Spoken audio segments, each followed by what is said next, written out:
ভর্তা খেতে আপনাদের কার কার ভালো লাগে? আমার তো খুব ভালো লাগে। হ্যালো, আসসালামু আলাইকুম। সবাই কেমন আছেন? আলহামদুলিল্লাহ আমি ভালো আছি। এগুলো হচ্ছে তিসি। তিসিগুলো আমি পরিষ্কার করে নিয়ে হালকা তাপে চুলায় ভেজে নিয়েছি।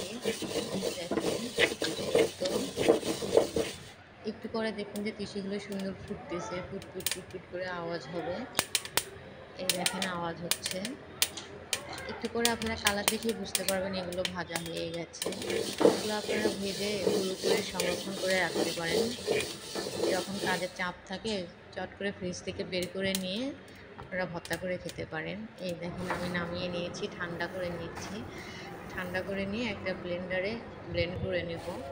কিন্তু ব্লেন্ডারে ব্লেন্ড হচ্ছিল না। ২-৩ বার চেষ্টা করার পর যখন হচ্ছিল না তখন আমি পাটায় বেটে নিয়েছি। দেখেন, এই তো প্রথমবার ব্লেন্ড করে নিয়েছি, একটু একটু দানা দানা ছিল, পুরোপুরি গুঁড়ো হচ্ছিল না।